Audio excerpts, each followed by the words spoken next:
जोहार झारखंड, नमस्कार। Live Indian guard से मैं केतकी।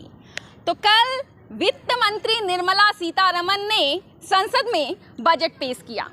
2024-25 के लिए आंकड़े जो हैं वो सामने रखे गए कि आखिर होने वाला क्या है। किसी की नज़र में ये बजट ब्लॉकबस्टर है तो किसी की नज़र में डिजास्टर।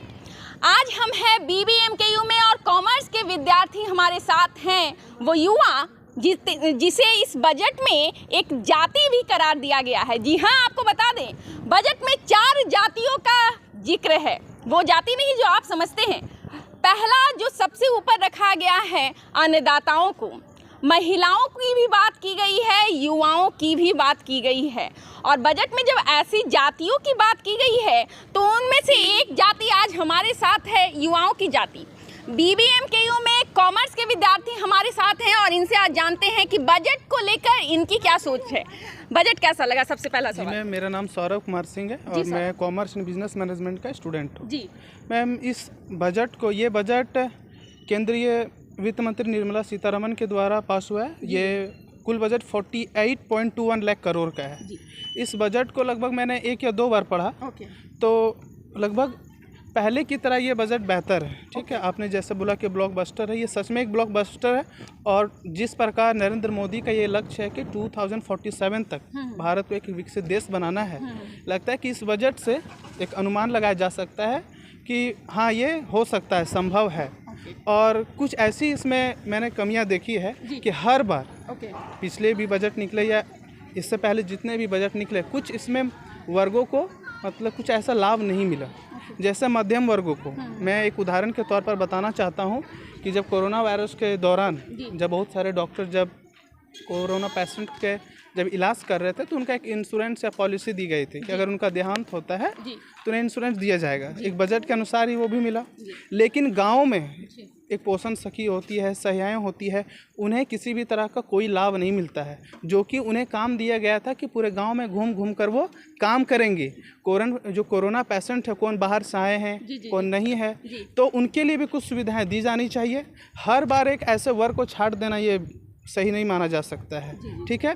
और दूसरी बात है शिक्षा व्यवस्था। मैं एक स्टूडेंट हूँ और मेरा यही आशा रहेगा कि शिक्षा व्यवस्था पर बेहतर ध्यान दिया जाए। ठीक है।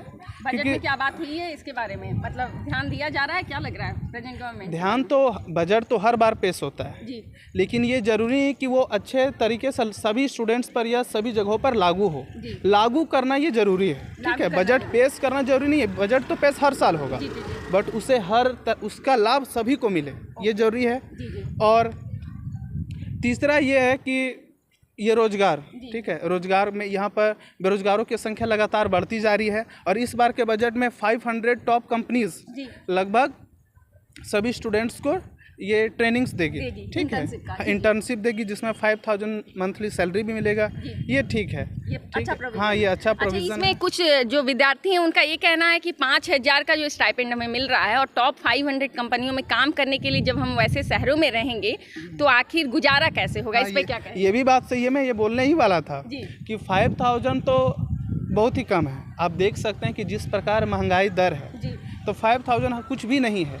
अगर हम बाहर रह कर भी, अगर मान लीजिए हम रांची में ही रहते हैं, अगर हम झारखंड में हैं तो रांची में ही रहते हैं, तो वहाँ का रूम रेंट ही 2000 का लगभग है। उसके बाद पढ़ाई करने के लिए इंटरनेट सेवा चाहिए, अब उसका महंगाई तो बढ़ ही रहा है। तो 5000 कुछ भी नहीं है हमारे लिए। ठीक है, किसी भी स्टूडेंट्स के लिए। तो ये थोड़ा बढ़ाना चाहिए। ठीक है जी। तो सौरभ, मैं थोड़ी देर बाद आपके पास लौटती हूँ। हमारे साथ आप देख सकते हैं नारी शक्ति भी है। मैम यहाँ आइएगा।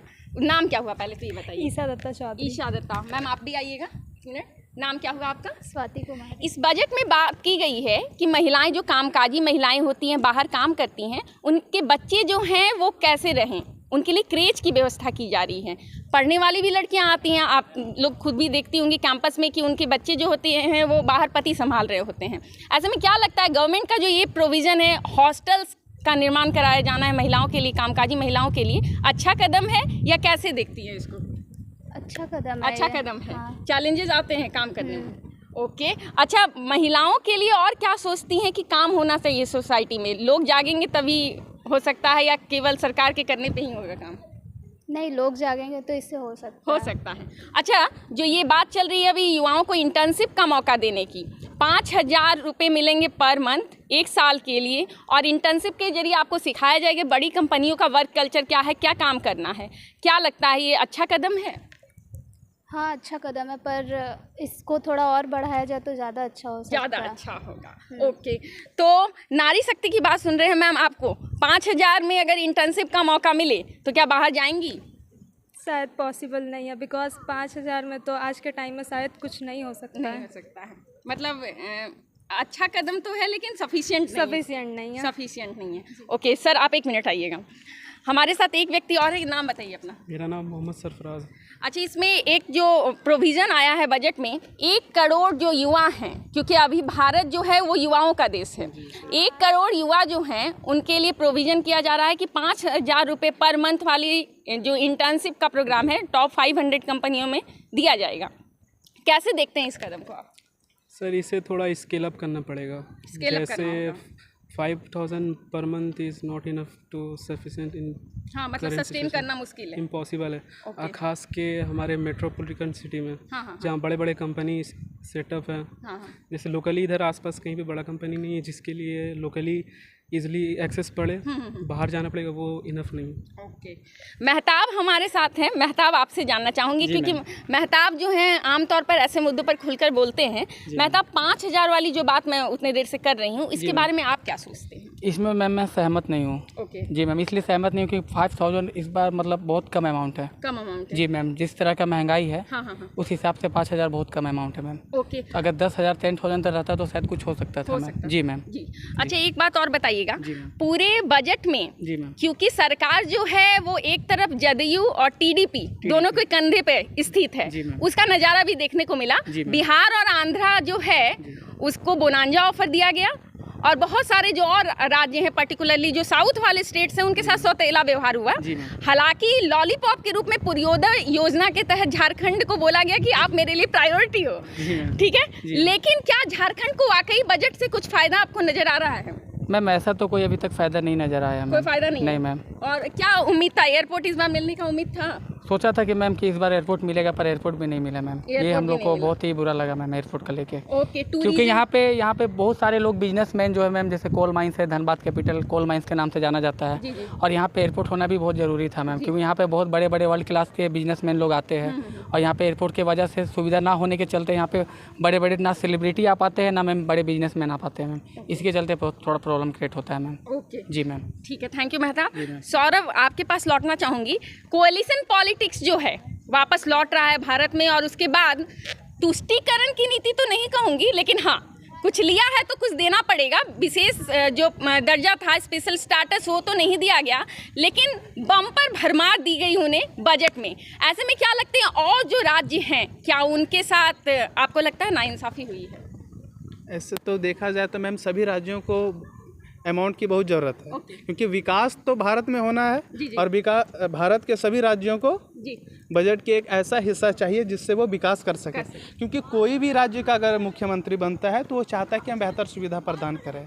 लेकिन वो एक बजट का एक सीमा के वजह से, कम होने की वजह से वो उस तरह का विकास नहीं कर पाता है। ठीक है, और एक मुख्य बात मैं बताना चाहता हूँ इसके माध्यम से कि हमारे देश में ऐसे बहुत सारे लोग हैं जो मंथली सैलरी के रूप में कोई 12,000, कोई 15,000, कोई 20,000 ही कमाता है। ठीक है, लेकिन मिनिमम कहा जाए तो अगर केवल जीवन मतलब जीविकोपार्जन के लिए, मतलब जीवित रहने के लिए लगभग 30,000 अमाउंट चाहिए। ठीक है, जिसमें बहुत ज़्यादा 5 सदस्य के लिए ये हम अमाउंट बता रहे हैं। ठीक है, क्योंकि ये मैंने एनालिसिस भी किया है। ठीक है, और ये मेरे घर के भी एक प्रॉब्लम है। ठीक है, और मेरे घर में ही देखा जाए तो पिताजी 20,000 कमाते हैं, जिसमें से मेरा पढ़ाई का खर्चा 6-7 हज़ार मंथली है। और ऊपर से ये महंगाई दर, जिस प्रकार महंगाई दर बढ़ रहा है, तो नहीं लगता है कि ना ही पढ़ाई कर पाएंगे आगे चलकर, ना ही किसी भी तरह का हम स्किल्स ले सकते हैं महंगाई की वजह से। तो महंगाई पर कुछ इस पर बेहतर सुविधा निकाला जाए ताकि महंगाई को कंट्रोल किया जा सके। क्योंकि आप देख सकते हैं कि स्टूडेंट्स कोरोना के समय में भी रिचार्ज बढ़ाया गया था। ये हम लोगों के लिए सबसे बड़ी चीज़ है। हम लोग जितनी भी पढ़ाई करते हैं वो इंटरनेट के माध्यम से ही करते हैं। ठीक है, तो इस पर कुछ बेहतर सुविधा प्रदान किया जाए सभी स्टूडेंट्स को। और मेरा यही मानना है कि अगर बजट पारित हुआ है जिसका बेहतर ढंग से सभी पर लागू हो, क्योंकि लागू होना इम्पोर्टेंट है। ठीक है पेश करना है। जी जी, थैंक यू सौरभ। तो बजट की तस्वीरें BBMKU के अंदर से मैं आपके साथ शेयर कर रही थी। कॉमर्स के विद्यार्थी आखिर क्या सोचते हैं, क्योंकि जो 4 जातियां इस बार बजट में बताई गई हैं उसमें से एक युवा भी हैं। गरीबों, महिलाओं की भी बात की गई है और अन्नदाताओं की भी बात की गई है। और BBMKU से मैंने शेयर की आपके साथ युवाओं की राय। आपसे डायरेक्ट नहीं जुड़ पा रही हूँ मैं, आप जहाँ हैं वहाँ तक पहुँच नहीं सकती, लेकिन आप कमेंट सेक्शन के जरिए हम तक पहुंच सकते हैं। कमेंट सेक्शन में ज़रूर बताएं कि इस बार का जो ये केंद्रीय बजट है, यूनियन बजट, आपके लिए कैसा है, ब्लॉकबस्टर या डिजास्टर।